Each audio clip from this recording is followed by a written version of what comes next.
Hello, hello, hello everybody and welcome along to round 14 of the Apex Online Racing Hype Energy F3 League. After a couple of soaking races in a row in Hungary and Belgium, we're here at the Temple of Speed in Monza for the Italian Grand Prix. Once again, my name is Jacob Hancox, and alongside me this time, and hopefully for the remainder of the season, is Julio Massa. Hello.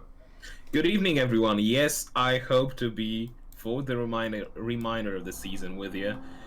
Wow, I mean, I am so happy to be back with you, and we have hopefully one of the most entertaining races ahead of us. Temple of Speed, as you've said, the track where slipstreaming is important. It's like the key to achieve the best lap time, of course, and hopefully the slipstream battles will be intense and interesting as well.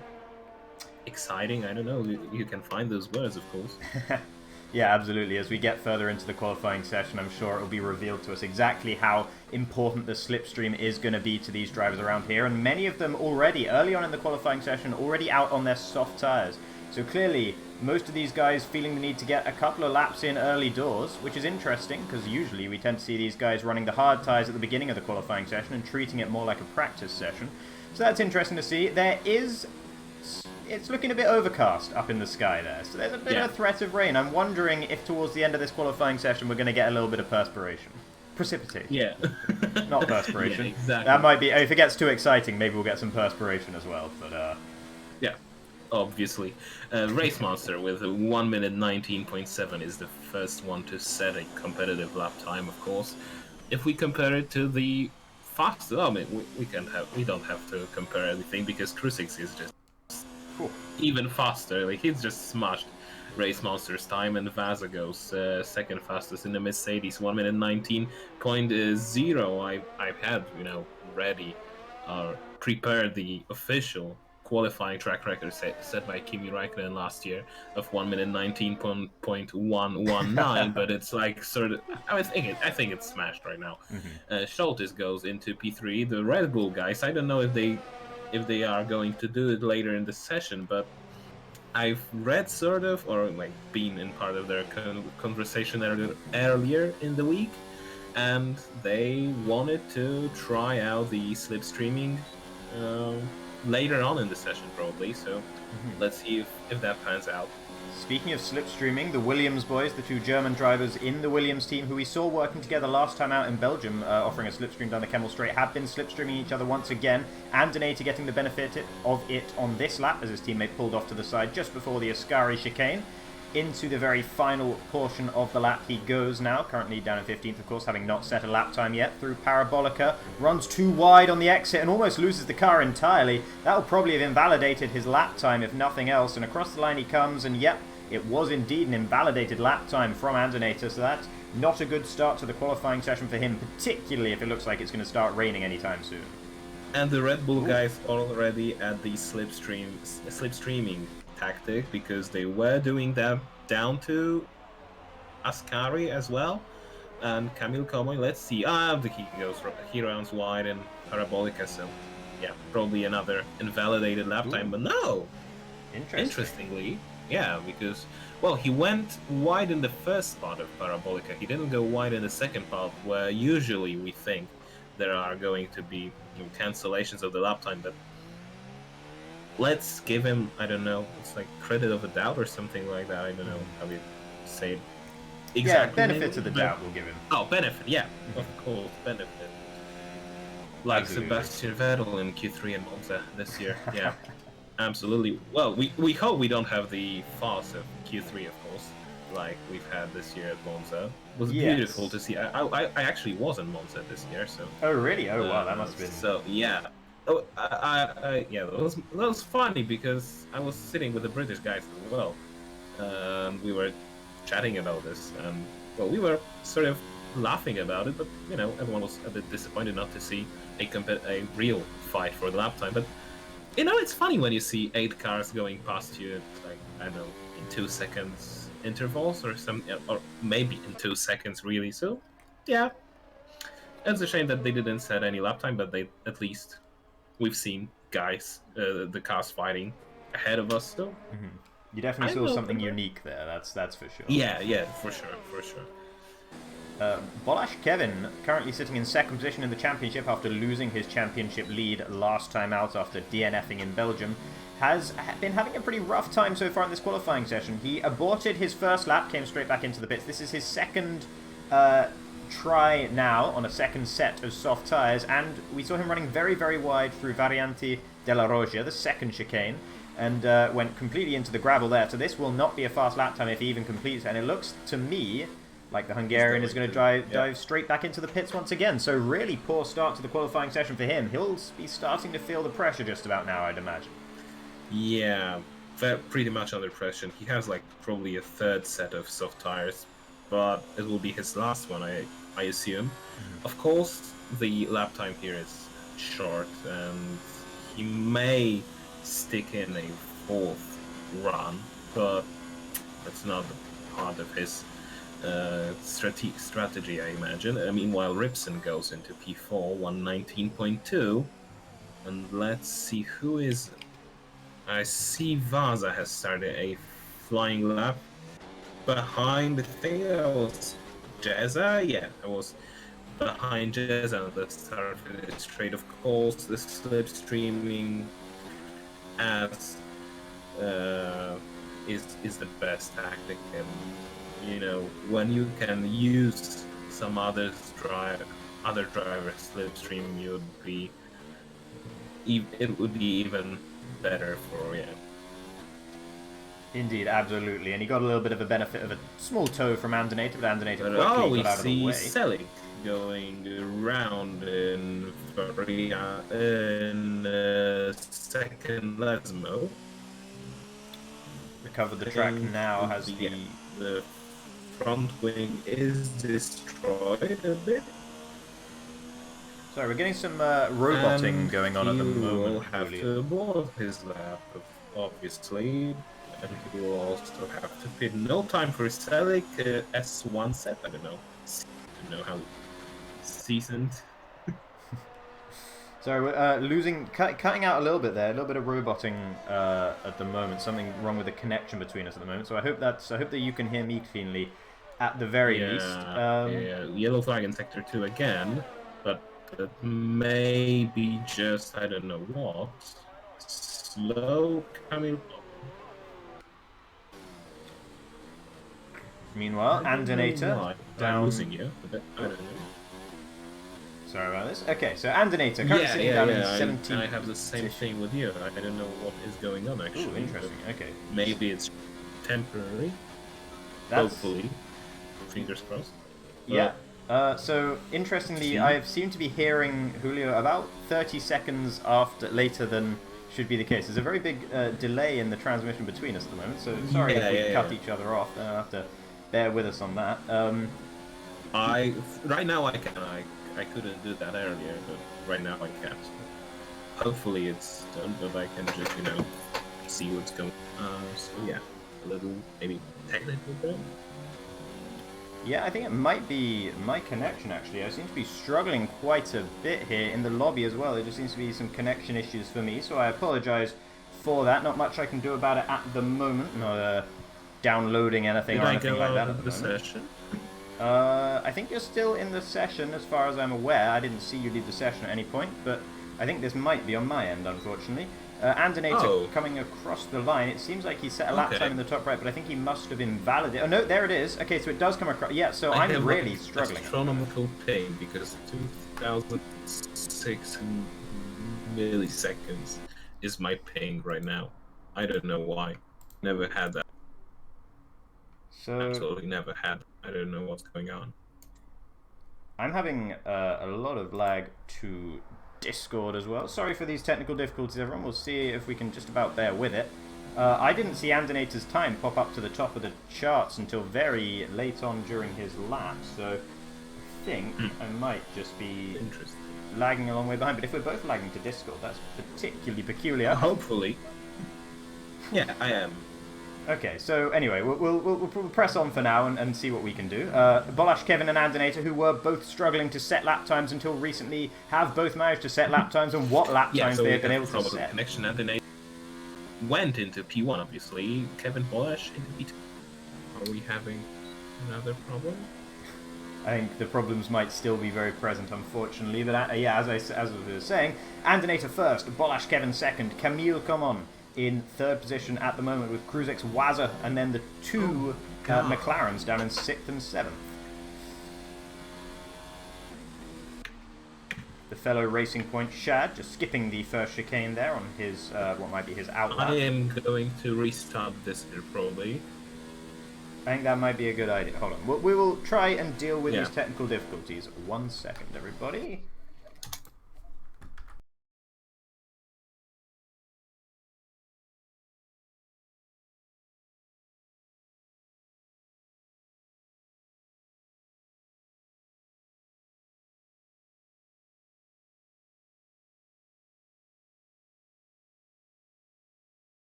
Alright, hello, welcome back everybody. We think we have probably sorted out the issue. It seems to have been a Discord server issue, so now we should be back on the same page again and able to bring you the qualifying session here in Monza. So apologies for the inconvenience caused, but Waza has just actually put himself up into second position in the Mercedes, so things are really heating up towards the end of this qualifying session. 4 minutes and 20 seconds remaining in the session, and the rain has not yet come, so this suggests to me that there is no rain whatsoever, and we were just assuming that there was going to be rain, but I don't think is actually going to be the case here in this session. Hopefully, it's just a shame that the drivers don't let us know about the weather. Probably no one let me know about the weather, at least. I don't know how about you. But yeah, back to the qualifying. We have some people flying through chicanes. I think that's one of the Williams guys, and that has to be Andinator, who is going to give some slipstream to his teammate Kruzek, who has hoped to get past Camille Common, Kevin Bolash, and Vaza at least to get a Williams front row. Remember that Kruzek, not Kruzek, actually, it's Andinator who is the championship leader, of course. But for what I can tell, we are having... I hope we are not having any issues right now, at least. No, not from what I can tell. Okay, that's not from what I can tell as well. We have a lot of guys in the pit lane, that's for sure. Kruzek has just improved, but only slightly, 6,000 slower than Camille Common. A lot of drivers in the pit lane, and right now Camille Common is out of it and goes like Nico Hulkenberg at the end of Q3. So he just goes straight. I don't know if it's in the beginning of the Monza shenanigans yet again, but hopefully not. But yeah, a lot of drivers in the pit lane still. They will hope to come out at the last minute. I've had actually in a league race I've done like 2 hours ago, the same situation in the qualifying session. Everyone went out for the last second. Hopefully then everyone made it to the line, but it was like a second margin only, so hopefully no one does a Ferrari or whatever in this qualifying session. Yeah, you can Williams drivers. Yeah, with those Williams drivers, you can see just how well rehearsed it is between those guys. Yeah. They've managed to slipstream each other at the perfect points of the lap, one and then the other, and you can tell they've really been practicing this. It's really impressive to see, and it's really paying off for them as well at the moment, with Andinator currently sitting on provisional pole position, just ahead of Waza, but actually gets knocked off at the top, but only just by Bolash Kevin. Here comes Andinator, though. He doesn't improve, I don't believe. It was telling me he was on an outlap there, so it was slightly strange, but doesn't seem like Andinator has been able to improve on his time. So Bolash Kevin now, our current pole sitter. Can anyone challenge him before the end of the session? Camille Common, he looks like he's probably going to be the most likely candidate to do so. Yeah, because Vaza has just retired. Andinator went straight in the Variante Retifilo, so he has aborted another lap. No improvement for him. If it stays like that, it's Kevin Bolash 6,000ths of a second ahead of Andinator, and Andinator is only 26,000ths of a second faster than Vaza. Kamil Komon in P4 and Krusix has retired from P5. Seasand, Hooper, JSR, Selik, Nutzernutz, Jeza, and Bika are on out laps. Ripson has just started his final flying lap. Blue 24 as well. Shad has retired, and Richie B is in Curva Grande. Yeah, that's not good news for Shad. The Frenchman's had a rough couple of races, last 2 times out after a really promising result in Germany, a podium there. Since then, it's not gone terribly well for him, and he's not going to be happy with qualifying down no higher than 15th position, and it might even get worse for him as Richie B, Jezza, and Bika are looking to knock him even further down the grid before the end of this session. Camille now into the very final portion of his lap. Doesn't quite get to the apex of Parabolica, and he runs a little bit wide on the exit. That could have compromised him a little bit up towards the line. He comes, and it didn't compromise him. Into first position he goes with a 1:18.527. Again, I thought the game would invalidate his lap time because he was only just on the line, maybe even a little bit past it, but let's give it another benefit of the doubt, and it's Kamil Koman in P1. ARC Ripson is finishing his lap, and it's P6 for him. 1:18.8. Who is next? I think Richie B is next, and he is only in P11. Selik would be the next guy to finish his lap. Or no, it's Andinator. No, it's not Andinator. Blue 24 popped himself up into 8th position there, but here comes Shelik up towards the line. The Turk in the house. Where will he come? It's 9th and immediately down to 10th because Nuts goes one better. Up into 8th position he goes. Hooper doesn't improve on his lap time. JSR looks like he's completely bailed out here, and Sissant will probably be the final one to come up towards the line now, and across the line he comes, and it's up into 7th, where he was in around that sort of position for the majority of the qualifying session, so he regains that position. Where's Jezza in the Renault? Up into 13th only. Will Beaker have enough time? No, he will not. He just moves ahead of Shad, who drops all the way to the back of the grid, and that is it for qualifying. It's Camille Common on pole in the Red Bull, with Bolash Kevin just behind. We have a pole on pole. Indeed we do, and I'm sure you're very happy about that. Yeah, I mean, he's a nice guy, of course. He's quite fast. A little bit young, but you know, with the youth it comes some sort of, I don't know, maybe flamboyance or something like that. You know, very interesting driver indeed, for me at least. I'm happy for him, that's for sure. Yeah. P1 for Kamil Komon and Kevin Bolash in P2. Kamil won last time out in Belgium, if I'm correct, so maybe it's time for Red Bull's back-to-back wins on power tracks as well.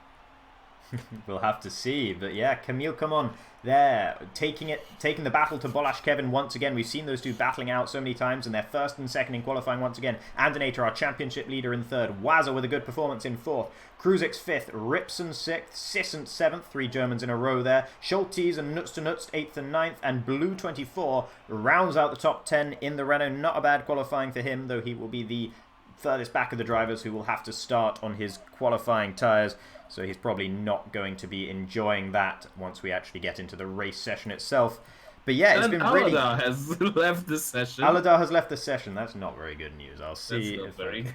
It's currently telling me I'm saving game for some reason. So okay. So yeah, you've left the session. Okay, I will try to get back in. The game seems to actually be having issues at the moment. Really oh, I've crashed, in fact. So... Oh. So that's interesting.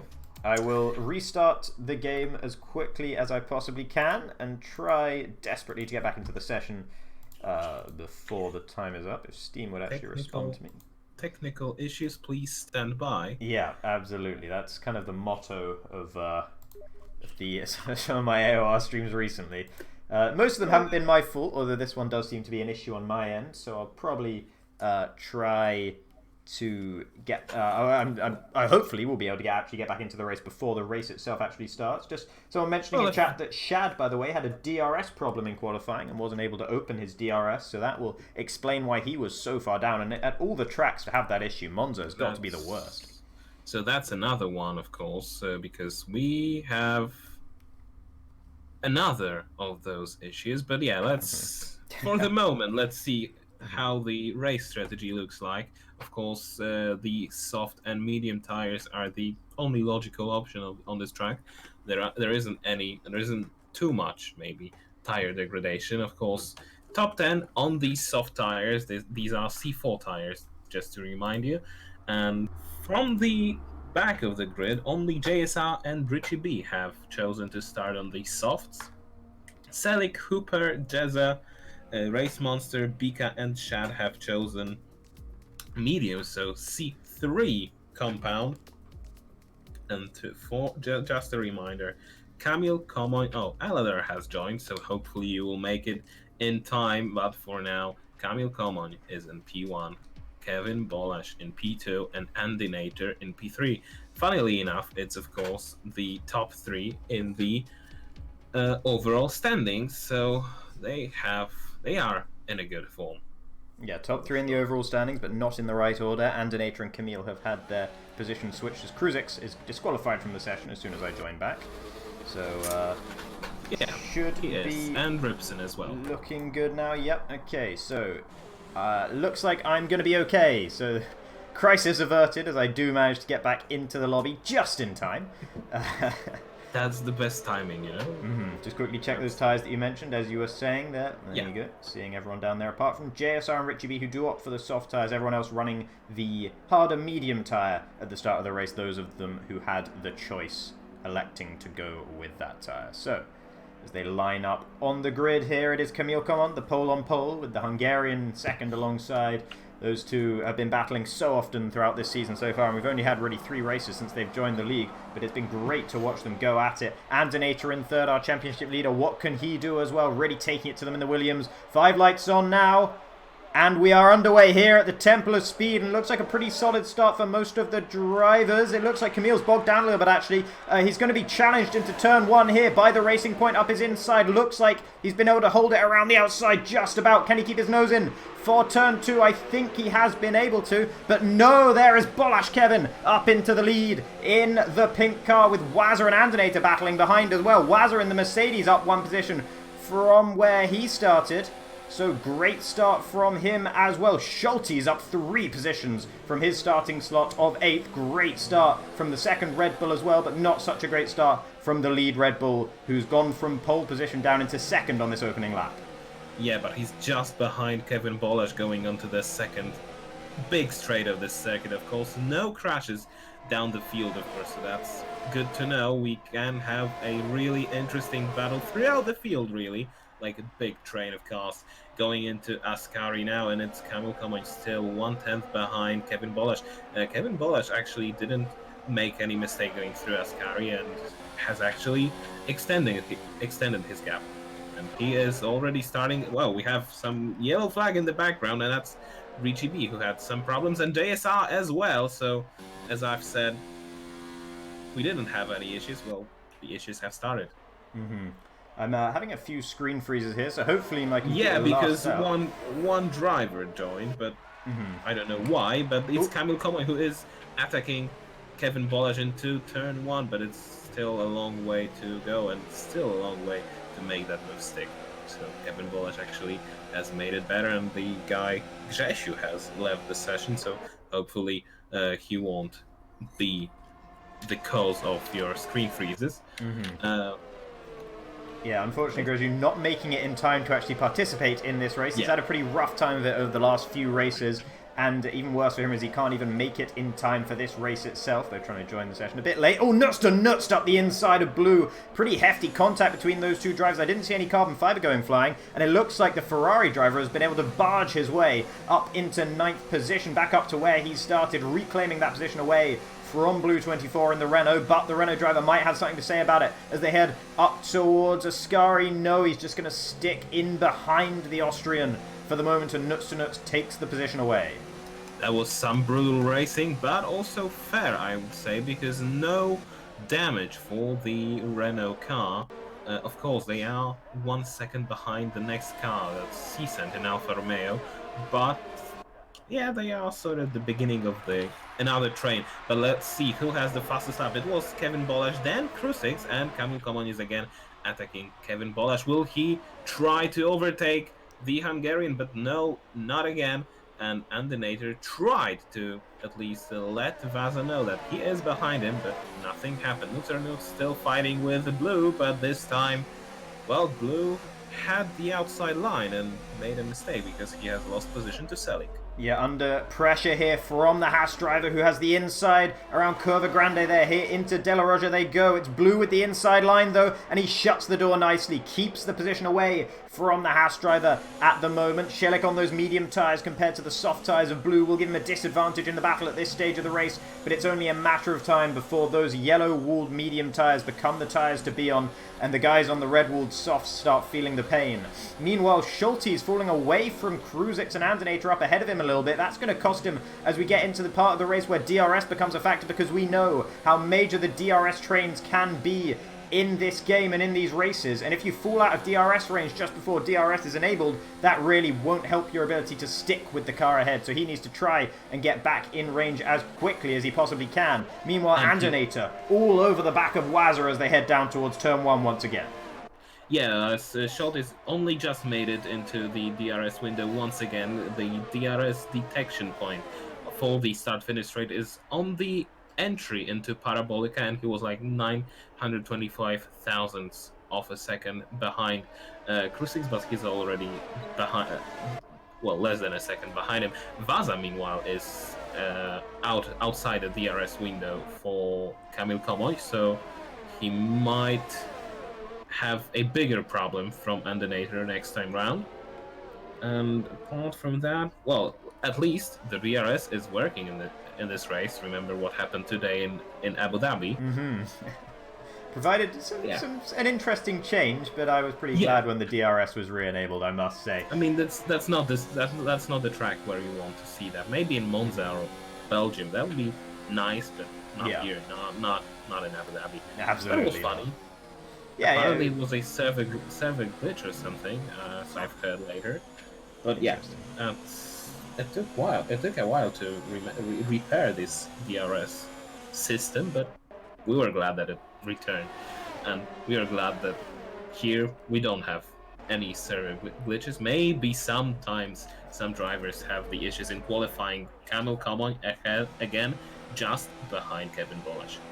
Yep, but he's actually not gaining on the Hungarian up ahead. Bolash Kevin slightly dragging away from the Red Bull down the straight, though Kamil Komoy breaking a little bit later into the first chicane. Looks like Ripson and Schultes are battling here side by side in the chicane. Schultes will find himself pushed out wide if he's not careful, but no, very polite driving from Ripson indeed, and the battle continues. Through Curva Grande they go now. The McLaren can't really cut back inside to take the slipstream because there's an Alfa Romeo there of Sissant who might be able to benefit massively here. Will he be able to take 2 positions away in the Alfa in one corner? Yes, he does all the battling, and there's a Williams Andenator. What's happened to him? He's run wide on the exit of De La Roja, and he's completely brought this battle to an end, and Sissant is the one who capitalizes up into 5th from 8th just before. At the beginning of this lap he was 8th, now he's 5th. What a lap so far for the Alfa Romeo driver.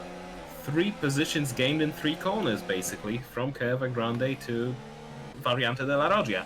But now Ripson just behind Schultes, so we will have the battle resumed for them, but of course Schultes will now have the DRS behind Andenator. Andenator just went wide, as you've said, probably very wide, maybe with all 4 tires onto the gravel. That's why he lost 3 seconds to his teammate, who will now try to overtake Vaza. Vaza doesn't have DRS. Here comes Kamil, though, up for the race lead. Sorry to cut you off there, and Kamil breezes past Bolash Kevin down the main straight. No contest there at all as the Red Bull takes the lead of the race back from the racing point. Kruzix and Wazza battling behind, as you were mentioning, and it's Kruzix who's up in 3rd position now.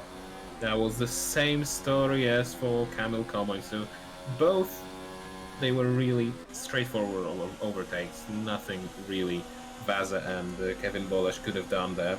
Andenator's got past Sissant as well, but the battle is not over yet. The Alfa Romeo trying to go around the outside of De La Roja once again, where that benefited him so much on the previous lap, but Andenator holds onto the position in the Williams. He'll be trying to make up the lost time here after running wide. He'll be kicking himself for that mistake, knowing that he had the pace to run with the big fish in this race, and he wants to get back up there as quickly as he possibly can. Interestingly, because Well, I would say because of the battling, but there wasn't actually much of a battle going on between Camille and Kevin.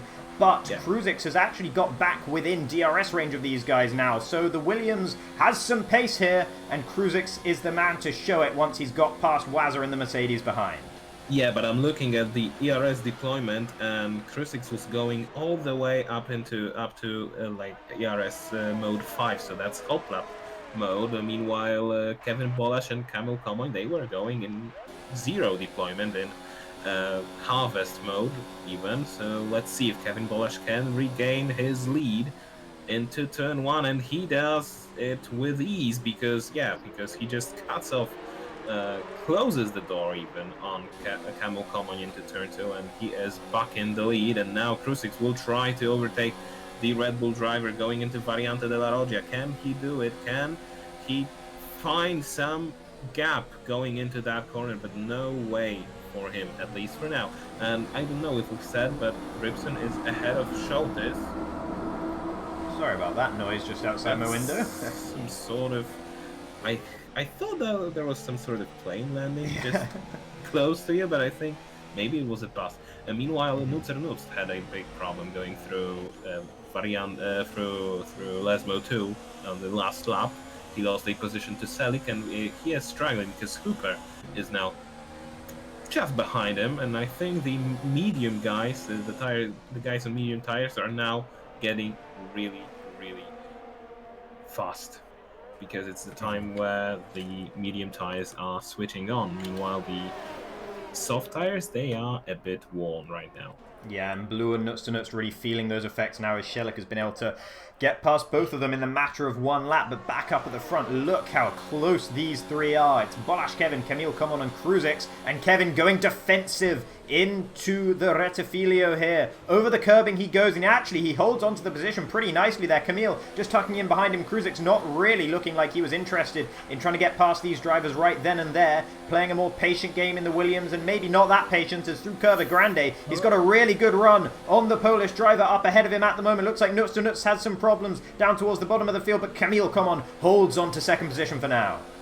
Kevin Bolash, I don't know if it was a mistake or just a sort of trick, but he went really quickly into the right-hand side on the exit of Variante della Roggia, but I think it was just his tires spinning up and sending him into the right-hand side. Meanwhile, Selig got a 5-second time penalty for cutting the corners. Probably he just went too hard into the first chicane and didn't bother slowing down, so that's why he got this penalty. And you know, for this fight at the front has let Vaza regain some time, and he is just behind them again. So a very good race for the Mercedes driver as well. Meanwhile, the second Mercedes driver gets a 3-second time penalty and is down in 14th place, a long way behind Jezza. Meanwhile, Jezza and Race Monster had a problem, and Kruzix is in the pit lane. Race Monster and Jezza going through Parabolica. Some contact between them, and Jezza made a half spin, I'd say. Not the first time in this race we've seen a Ferrari and a Renault getting together, but this time it's the two teammates of the original two drivers that we saw having their incident into the Lesmos, but all fair here. And oh no! Wow! Jezza just about holding on to it, but that was a scary moment in the Renault there as he banged wheels with Race Monster down the straight into the braking zone. He did not have the stability he needed to brake there, and it was a miracle that he managed to keep it out of the wall at all. Kruzix, by the way, has come into the pits, and he's come back out right at the bottom of the field, only ahead of Nuts to Nuts, who we saw had that problem on the previous lap in the other Ferrari, but Race Monster holding on to the position ahead of Jezza for now. Will Kruzix's pit stop trigger the rest of these drivers to come in now? After 9 laps on their soft tyres, that's a pretty decent stint, so I wouldn't be surprised to see some of them come in and try and chuck on a different set of tyres. It was medium tyres that Kruzix elected to pit onto in the Williams. No surprises there. Shelik and Blue going side by side into Ascari, and it's Shelik that holds on to the position. Interesting that Blue's been able to re-challenge Shelik. Shelik on those medium tyres, you'd have thought he'd just driven away from the Renault driver, but not to be. Blue had a bit of a moment on the exit of the chicane there, no, and it's Hooper who's trying to take advantage in the McLaren. He'll have to try and go all the way around the outside of Parabolica if he wants to make the move just yet. And look at that, I asked if it would trigger any pit stops from the front runners. 4 of them. It's Bolash, Kevin, Camille Common, Wazza and Andonator all into the pits. Yeah, and it's also Blue into the pits as well, and I think that Richie B will be the next one. Yeah, that's logical for him as well. Nutter will also come in because he has a front wing damage. Krusix has overtaken Shad on his outlap, and let's see where he emerges. That was a brilliant outlap because he is ahead of Kamil Koman and Kevin Bolash. Interestingly, Kamil Koman is ahead of Kevin Bolash after the round of pit stops, and Krusix has taken the lead. So one lap undercut has made some real magic here. And look at Shad, the cork in the bottle here. Can Krusix use this to his advantage? Can he use the Frenchman in the racing point behind him? Doesn't look like it if Shad's going to keep making those sorts of mistakes. But Shad's not going to have anywhere near the pace of Krusix at the moment. Bolash Kevin picked up a 3-second time penalty there, I think I just caught a glimpse of.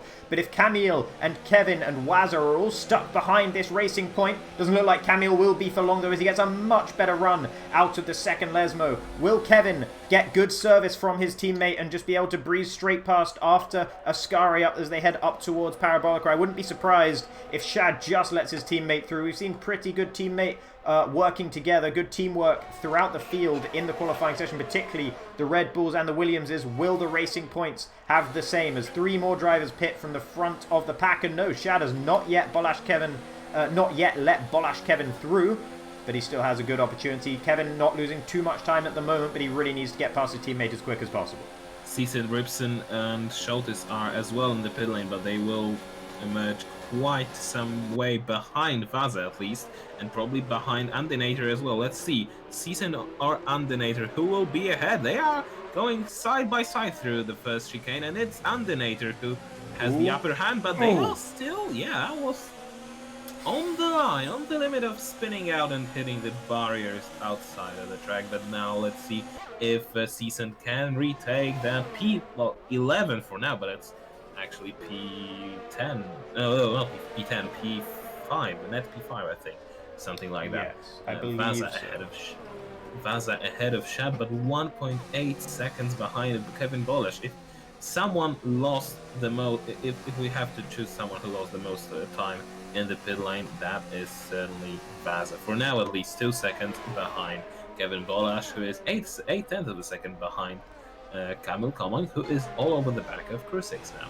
Yeah, so Krusix definitely getting the best out of that exchange of pit stops there. The 1-lap undercut really suiting the German, and he's currently in what will become the lead of this race once all the pit stops have shaken out. Kamil Koman was in second, but he was behind Bolash Kevin before the pit stop, so they came into the pits on the same lap, and it was Kamil that came out ahead, so good work from the Red Bull crew there. But he still remains in what is de facto second position because of Krusix jumping the pair of them. Kevin from first down into third. Not a good pit stop for him. He'll be pretty unhappy with that, but not as unhappy as Wazza, who is nowhere near the DRS of those 3 guys that he was battling with before they came into the pits. Shad has dropped significantly behind Wazza, but Andinator, interestingly, still behind him. And also, Andinator had a whole lap undercut on Sissant, who he was battling with just before they came into the pits. So it's interesting that actually he came out alongside Sissant and really had to battle to keep the position from the Alfa Romeo driver.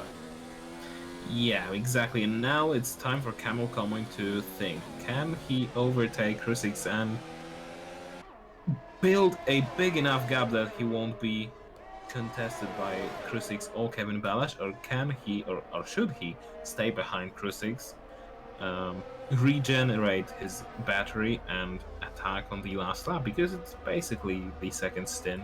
They can just sit behind each other and do some sort of slipstream, and let slipstream pull them into that finish line. Yeah, it's almost more like a cycling race here, particularly at tracks like Monza. With the DRS trains you get, it can be so much more beneficial if you just slipstream each other and let the leader, let the pace setter set the pace. But it's not what's happening here, as both Kamil and Kevin go straight past Krusix on the main straight there. Krusix just couldn't do anything to defend it, even if he wanted to. So that's really interesting to see. Will Krusix be able to hold on to the back of these guys after showing clearly that he really does not have the pace down the straight there? Of course, he didn't have DRS, which the others did have, but still, that was quite the overspeed they both had on him. Yeah, that's the power of DRS combined with the ERS Mode 5. And Race Monster has retired from the session.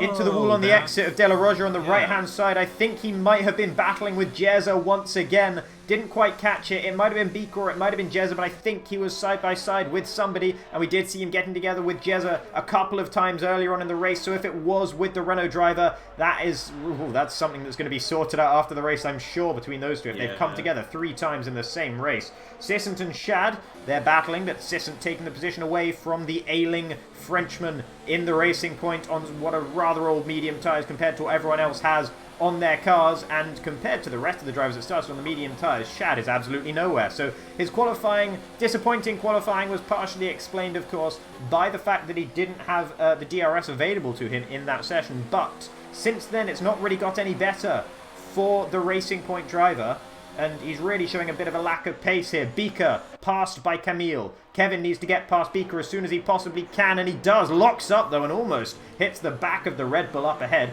Just about stays away from him though, and Kruzix will need to try and get Beaker into De La Roja if he wants to keep in the DRS train with Kevin and Camille. Yeah, but Kevin almost hit the back of Camille Common. He somehow miraculously saved him from hitting the Red Bull driver. But now, remember, the Camille Common has set the fastest lap time. He was behind Bika on all the straights. He just benefited from the slipstream from him. But now, Camille Common is just behind Jezza. He will have the DRS yet again. And now let's see, can he overtake the Renault driver going into Ascari? I think he can try at least overtake the Renault driver and, well, try to build a big enough gap to not let Kevin Balash slipstream past him later on in the race. Vaza gets a 3 seconds time penalty. Undernator gets another one. Vaza is kind of nowhere because he's 2 seconds behind the DRS straight ahead of him. Again, the DRS train, of course. Yeah, it just shows you how punishing it can be when you just can't quite... If you fall out of that DRS range of the critical drivers in this race, the real lead drivers, as Bolash Kevin having to get past Jezza, losing no time in doing so. Kruzix is threatening to drop out of that DRS train himself now. We've seen how badly it's affected Waz's race, really dropping away from the lead pack, and if Kruzix can't get back up to these guys soon enough, it's going to be the same fate for him in the Williams. Andinator also met the same fate after running wide on the exit of the De La Roja chicane after about 5 or so laps into the race. But so both of the Williams drivers looking early like they might be able to threaten the lead of the race, but they've just dropped off a little bit since then, and Jezza is currently sitting between the front two and Kruzix himself, so this will be really painful for the Williams driver as he has to follow Jezza through the Lesmos, which is probably the worst part of the track to have to follow another car through, and then onto one of the many DRS straights here. Can he get... It doesn't look like he's going to be close enough to the Renault driver, and Jezza himself has DRS on the cars ahead. So it's going to be tough for Kruzix to try and get past that Renault driver, but he needs to do it as soon as he possibly can, or he's just going to have to settle down for third. Yeah, but Jezza's now outside the DRS window, so what really can Kruzix do about it? Nothing, really. He is past the Renault driver, and he won't have the DRS on the next straight, I imagine, because he's 1.2 seconds behind Kevin Bolash. Hooper is now coming into the pit lane. JSR could say now they're 3 second time penalty. Hooper will emerge probably down the older, like P16, I imagine, maybe not 17, because Nutzer is way behind the behind anyone really, behind JSR even. Bika also came into the pit lane, obviously soft tires. Meanwhile, Schultes had a big fight with Shad. He's overtaken the Racing Point driver. Meanwhile, also Kevin Bolash 1/10 behind Camille Common. Yeah, they almost went side by side into the first chicane. It looked like Kevin decided he thought better of it. Stuck his nose in a little bit, had a little bit of a sniff, but didn't really come alongside the Red Bull driver at any point into the braking zone. But all that battling, the fact that he did that, has meant that Kruzix has just been able to, forgive the pun, cruise straight back up to the front two again. So I was saying it was going to go really badly for Kruzix, and he was going to fall out of the DRS train, and we're going to see such a painful race for him, and he's not going to be able to do anything other than go for third. But now, look at this, he's right back with them once again. So good response from Kruzix in the Williams, not letting his head get down and really taking the advantage that was given to him by the fact that Bolash, Kevin and Camille decided to go side by side into the first corner.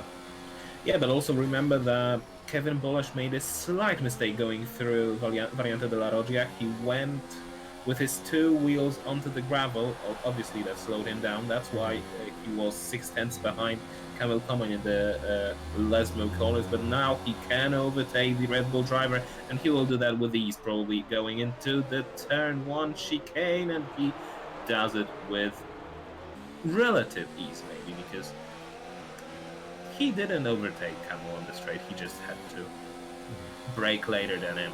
And now going through Curva Grande, a little bit of lag from Kamil Koman, but nothing too major, and he has to remember that he has Krusik behind him as well, but doesn't really make anything from it, and Kevin gets a 3 seconds time penalty. I think that might be his second 3 second time penalty of the race so far. They've been coming thick and fast at the bottom of the screen, though. I haven't really been able to keep track of them. A lot of the drivers towards the bottom end of the field. That's second time penalty for Kevin Bolash, and Kamil has only 1 warning. Oh, interesting. Okay, and what does Krusik have? 2 warnings right now. 2 warnings. Okay, so Kevin really with a major disadvantage in this battle. Whether the other drivers know it or not, Kevin has 6 seconds hanging over him here that the other drivers do not have. So that can be huge, because look, I mean, Wazza easily within 6 seconds of these guys. We're saying that Wazza's really dropped away from them, and he has by Monza standards, but the gaps at Monza tend to be so small that a 6 second time penalty can really be absolutely critical and could just knock Kevin completely off of the podium, as Shelik, who was leading the race for a while there on the medium tyres, comes into the pits. He is the final driver to head into the pits. Exactly, and now, well, Kamil Koman, he just needs to keep his head down. Don't get any warnings, and he can win this race on the penalties, really. Let's see if he makes that. If Krusik doesn't have the same idea, because he can do the same, of course. Let's see if he can attack the Red Bull driver going into the chicane. No, he doesn't. Selig onto soft tires, and we can see that only Hooper, Selig, Bika, and Jeza and Shada are on those, and Hooper is, well, in P10, the best one out of them.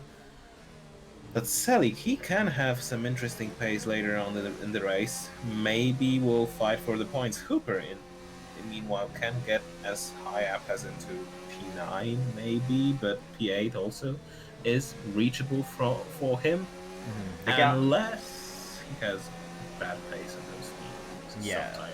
The gap between Blue and Schultes, though, is a bit of a hindrance for Hooper at the moment. He does get past the Renault driver, but now he's got 7.8 seconds that he has to make up between himself and Schultes up ahead in the Red Bull. Been a pretty solid race so far from Schultes. Nothing remarkable in the second Red Bull. He's down in 8th where he started. I believe that was his grid position. But his teammate really showing the way. Both of the drivers, of course, Polish. Both of them in the Red Bull. One of 2 teams who have the 2 drivers of the same nationality, I believe. The other one being the Williams team, who have 2 German drivers. And it's the Williams team who are, on the whole, having the slightly better of this race, although Camille is the lead of all of those drivers, of course. But Kevin still leading the way, but only half a second between himself and Camille. And the fact that Kevin has 6 seconds of time penalties means that he is in actual fact way down with Andonator and Wazza, who are battling, going side by side. And Andonator has taken the position away from Wazza, so that's good stuff from him. Just as I was talking about the Williams drivers, complimenting them, he makes it 3rd and 4th for those guys, and that will become 2nd and 3rd once Bolash Kevin's penalties are applied, although I believe Andonator, I think, has 1 3 second time penalty of his own at least. You are absolutely right. Andonator has 1 3 second time penalty, and Vaza has 2 of those, so he may actually be in danger of losing P5. But, penalties, it's just a shame that we don't have some sort of an app showing us how much penalties every driver has exactly. But maybe F1 2020, if Codemasters are hearing us, maybe you can implement something like that. Kevin Bolash, again, selling a dummy. He does it 3rd or 4th time this race. He just goes so much into the right hand side out of Parabolica. He's just he has almost going into the pit lane, but I don't know if it's just a tactic to avoid Camels from slipstreaming him. And now a battle through Curva Grande. Can Krusik overtake Kamil Koman into Variante de la Roggia? Small wheel banging between them, but no overtakes. Done a little bit through gravel. I tell you what, though, that was really sensible driving from Kruzix, because he completely Yeah. backed out of that. He could have been side by side with Camille. He could have maybe taken the position away, but he knew that they were going to have to battle hard if he was going to take that position away. And he knew if that happened, Kevin was going to be completely outside of a second range of them, because it would have slowed them down so much to go side by side through De La Roja. So he really is thinking about the race lead, and he does not want to let the Hungarian get away with it and drive away at the front of the field. He might well not realise that Kevin has those time penalties as well. I don't think he's really been in a similar position to Kevin throughout much of this race. When he's been in third, Kevin's been in first, and vice versa. So his engineer might not have let him know that the Racing Point driver has those time penalties. So he really has to be thinking about keeping Kevin as close as he possibly can and not letting him get away. And as a result of that, he doesn't want to battle with Camille too hard. Or maybe he has some sort of race engineer, I don't know, but maybe maybe, I don't know, race monster. He is out of this race, maybe he is sort of selling any advice for the drivers. I don't know, I'm just selling advice. I mean, that's a market you could go into if. Yeah. I mean, that's a nice thing, you know. Mm-hmm. You can just, I'll tell you that he has a penalty for like £5. And you can raise some good amount of money for that during the race. Like here, maybe in Russia, that would be a big market for you, or maybe Mexico. But Italy is also one of those bigger markets, at least. Yeah, absolutely. One of the tracks where we do see more time penalties than usual. And of course, we tend to see quite a lot of time penalties almost no matter where we go. Shelik setting the fastest lap in the Rich Energy Haas F1 team car, but currently sitting in very last position. I think he's actually come into the pits again, sitting 22 seconds away from the next lowest driver there, who is Nuts to Nuts, who we've seen having multiple issues throughout this race. So really not good stuff from Shelik after he was leading the race not that long ago. He's right down in 17th and last, but at least he's got the fastest lap to his name. Meanwhile, looks like Camille very close behind Kevin. Kevin having to go defensive here. But they're, once again, not really going to be properly battling. Kruzix just sitting behind them as well as he gets a bit of a kick of oversteer onto traction. Meanwhile, Sissant and Wazza. Sissant's taking the position away, but he ran deep into the Retifilia. But Wazza's the one who picks up the 3-second time penalty. He must have cut on the inside at the first right-hander of that chicane. And nevertheless, it's Sissant who moves himself up into 5th position. Good stuff from the Alfa Romeo driver. It's been a really solid race from him so far after a couple of disappointing results. I think a couple of DNFs in a row, if I'm not mistaken. He definitely DNF'd in Hungary, and I'm pretty sure he's one of the many drivers who DNF'd in Belgium as well. Yeah, a lot of drivers DNF'd in Belgium. We can just say one of the nicknames, and there's a big chance that they have DNF'd in Belgium. And now Kevin Bolas, I think he let Camille come on through. I think that it's sort of a psychological game from the Hungarian. I don't know, but he is just slipstreaming behind Camille Combine, trying to regenerate his battery and attack the Red Bull driver onto the start-finish straight. We start lap number 23. 5 laps to go from now. Yeah, and it's going to be critical, the positioning. These guys are not going to want to be the driver in first as they're going side by side down the straight once again. Bolash Kevin taking the position back from Camille. They really are fighting here. They're not just sitting behind each other and DRS training each other to the end of the race. They're really battling for the positions, and that's what you love to see, as Sissant has moved himself up past Andinator behind as well. So great stuff. A late race surge here from the Alfa Romeo, who puts himself up in a 4th position. I don't know his penalty situation, but he might be looking at a podium if he hasn't got any. Meanwhile, back up at the front, they're so close to one another, and they have been for such a long time, and now I know some of Sissant's penalty situation is he picks up a 3-second time penalty. That is the commentator's curse in action, ladies and gentlemen. Yeah, and he has, I think, 9 seconds of time penalties, unfortunately. But for me, definitely a driver of the day. He started like P7 or something. He's now on to P4. Really convincing driving from him. But do you think they will sort of start, letting each other pass? They will slow down the top 3, and maybe the guys from behind will get the chance to catch up to them? I'd be surprised if they give away 3.5 seconds to the cars behind with the games they play, but you never know, because you really don't want to be the car in the lead going into the final lap. I think that's just always going to be a bad thing, pretty much, as you're just going to get DRS down towards Ascari, although maybe considering how close to Parabolica, the final line is perhaps you would rather be the driver in first on the last lap and not on the penultimate lap. So it'll be interesting to see if they start playing games with one another and trying to back off, and like you sometimes see with drivers trying to slow down so they get the DRS on the other driver, like that, but just times 100, as they're going to be battling to not be in the lead at certain parts of the race. We'll have to wait and see if that does happen. At the moment, it does look like these guys have just been battling, though. They haven't been really mind-gaming it too much. They've just been, whenever they have a really good sniff at a position, with the exception of that one time Kruzix backed out of it, they just seem to have been still trying to battle and just enjoying racing one another, which is always nice to see. Yeah, exactly. They are not going to slow down exactly like sometimes in the cycling races on the track, especially when you see them going at like pedestrian pace, really. What a run Camille has here. Sorry to cut you off. Yeah. He's just behind Bolash Kevin into Ascari, but not thinking about making the move. That would have been a dive bomb if he'd made that move, so I don't think that counts as him mind gaming or anything like that. But he really did have a much better run out of Lesmo too, and if he gets that on the final lap, he'll be thinking about making that move, I'm sure. Yeah, exactly, and we are now going through Parabolica for 24th time, and we are going to start lap number 25. Only 3 laps to go, and it's Kevin Bolash in the lead yet again. Let's see how the time penalties look like, but I think they haven't changed very much. It's Kevin Bolash who has 6 seconds of time penalties, Kamil Komon who has only 1 warning to his name, Kruzix has 2 warnings to his name, so yeah, that's pretty interesting. And Denator has 3 seconds time penalty, Cisen has 9 seconds, and Vaza has 9 seconds as well. Quite hefty time penalties throughout the field, something you always expect at Monza. Schultes and Ripson battling. It's been through turn 1. It looked like the McLaren driver had the upper hand, but Schultes battling back now, trying to take 7th position away from Ripson, and he does so.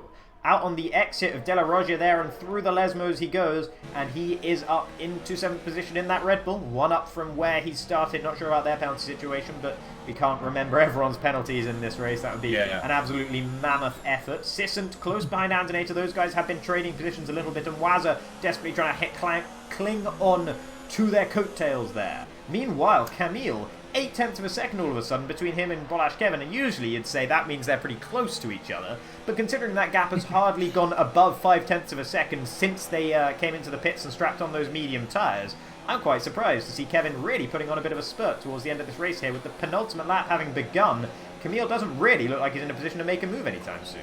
And he's actually, also on top of that, they're really getting low on their ERS deployments, though it's actually Kevin who's really low, 18% only at the moment in his battery charge, more like 30% for the 2 drivers behind. Yeah, but I think that Kevin is just going full attack mode, and that's maybe why he has drained his battery all the way into almost 0%, but he goes wide in De La Roggia again, and Kamil Komon is just 0.5 behind him. Remember that the next time they are going through the start-finish straight would be actually the time when Kamil Komon would want to attack the Racing Point driver, so he now has to close down as much as he can, and let's see how it all unfolds. 1.5 laps to go. And unless something catastrophic happens now, it's not going to be Bolash Kevin taking this race win because of his 6 seconds of time penalties that he has to his name. Waza picking up some more time penalties. Jezza doing so as well. Not a good race if your name has a bunch of Zs in it. Or not a good lap, at least. But out at the front, he will still be desperate to cling on to the race win, or what will be, in it for a brief split second, the race win will Bolash Kevin. He'll be really trying to hold on to first position on track, because there is some honour in that, definitely taking that first position on the track itself. But the real battle is going to be surely between Kruzix and Camille, and the fact that Camille is behind Kevin means that Kruzix can't really get so much of a run at him. Meanwhile, Sissant and Andonator battling once again. It's Sissant who gets the position away, that's sideways almost through Rettifilio. There is Sissant really sliding the Alfa Romeo. Meanwhile, back up to Kruzix and Camille Komon in the battle for what is basically the race lead once you take penalties into account. But the fact that Camille, as I was saying before I cut myself off there, the fact that Camille, oh no, Kruzix! 3-second time penalty, I saw it, I was on board with him, and he completely cut the second part of the De La Roggia chicane there. That is terrible news for the Williams driver, but Camille almost into the wall, having a bit of a kick on the exit of Lesmo 1, and then Kruzix does the same thing on the exit of Lesmo 2. They're really getting excited now. Yeah, exactly. And right now, I think Krusix lost his chance to win this race. But remember, Kamil Common can get 2 warnings and somehow lose this race yet again. Penultimate straight, really. Kevin Balash will take the win, at least on track. But who will be second on the track? Will it be Kamil Common? Will it be Krusix? Here comes Through Krusix. Parabolica we go. Round the outside, we'll try the Williams driver to overtake the Red Bull, but he goes a little bit wide. Who will be the fastest onto the finish line? Kevin Balash wins, but now it's Kamil Common who takes the win. 3 seconds, and actually 34 thousandths of a second ahead of Krusix on the line. Yeah, so it wouldn't have mattered even if Krusix hadn't picked up that penalty in the end. Kamil was just that little bit too quick for him on that final lap, and it's Kamil Common in the Red Bull who takes his 2nd race win in a row. Andonator with another solid performance to take 4th position. He was battling with Sisson, but Sisson had more time penalties than the Williams driver and so falls down to 5th. Ripson gains a few positions there after having fewer penalties than some of the drivers around him. Waza dropping down all the way to 7th in the Mercedes in the end after what is basically going to be a disappointing race after starting in 4th. Some carbon fibre flying around there, not sure what all that's about. Schultes dropped quite a lot as well after the end of that race, down into 9th, and Richie B out of nowhere in the Toro Rosso takes the final point-paying position. I don't think I've mentioned his name pretty much all race, but good stuff from the Dutchman to take 1 point here at the Temple of Speed, and I think he's probably done that just by not keeping his nose clean and just not picking up any time penalties. Unlike what Bolash Kevin here, who we're on board with as we end this race, was able to do. 3rd position he will not be pleased with. I know this guy a little bit, and I know that he's never going to be happy with anything other than 1st. He said before that he thinks that Kamil is the faster driver of the two. It's really interesting because they are so evenly matched. But today it is Kamil who comes out on top in the end, but it was not his pace that meant that he came out on top, but his cleanness. And the fact that he wasn't cutting the corners or running wide on the exits. And that really paid off for the Polish driver in the end to take his 2nd race win in a row. Exactly. I think you've mentioned Richie B once in this race, probably in qualifying, but still, Schultes has led the session, and yes, Kamil Common and Richie B, they are the only drivers who haven't picked up any time penalty, and that has let Kamil Common win his race. 2nd race in a row. Krusix in P2, Kevin Bolash in P3. Andonator, the championship leader, only takes P4, and Sisson takes P5. I don't know who is my driver of the day. How about you? It's a tough one. Hooper with a solid drive. Richie B, of course, keeping his nose clean as well. Kamil, he led from pole, and he didn't actually come across the line in 1st, but it was a solid race from him and did everything he needed to do. Krusix came so close, though, and he started down in 5th position as well, and we saw him drop out of that DRS range of those front 2 drivers at one time, and the fact that he got back so close to them so quickly just makes me think that maybe he was maybe even the fastest driver today. The DRS train kind of obscures who was actually the fastest guy around here, but I think Krusix probably would just edge it for my driver of the day, though it's really close. Yeah, I agree with you. Okay. Interesting. Yeah, I mean, it's definitely between him and Kamil, but a great race from so many of the drivers here today, and so many penalties, really making it a bit of a, lucky dip to see who was actually going to be finishing where in the end there.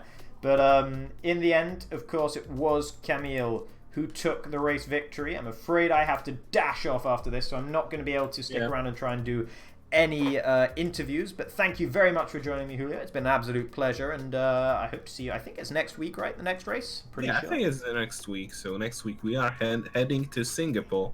So we've had a really quick race today, only 70 minutes of stream, and the next race it will be almost 120 minutes because the longest race of the season, the most demanding for the drivers as well.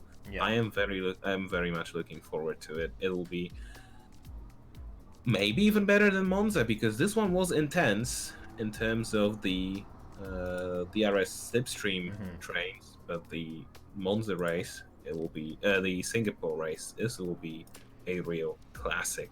Yeah, one thing's for sure about Singapore is I think we probably will see a couple more DNFs than we saw. Only one DNF in this race. That was Race Monster in the Ferrari, and I think we'll probably see a couple more of the drivers DNFing. Not quite on the level we had in Belgium, perhaps, but if it's wet in Singapore like we had in Belgium, then absolutely they will be. But probably a couple of drivers losing front wings at the very least. Yeah, exactly. And remember that sometimes there are some problems with the invisible track barriers, especially I think turn 14 is the place where they can show up. So let's look out for that as well. So as you've said, we have to leave the race today, so so we are not going to do the interviews today. But I think for me, it's that's it. I think for me. Okay, well, yeah, thank you very, very much for joining me, and I will see you and, of course, everyone watching this time next week. So stay tuned, because it's looking really exciting here at the top of the championship. I'm not sure, actually. I think Bolash, Kevin, and Andinator, I think it's just Andinator 1 point ahead of Kevin going into the next race. I'm not certain on that, so you might want to double check. But either way, it's very, very close at the top of the championship at the moment. And with Camille, who was down in third, taking the race win today, he's getting closer to them as well. So it's going to be a real battle to the end here this season. And I can't wait to see the rest of it. Thank you guys very, very much for watching. And we will see you next time. Goodbye. Goodbye.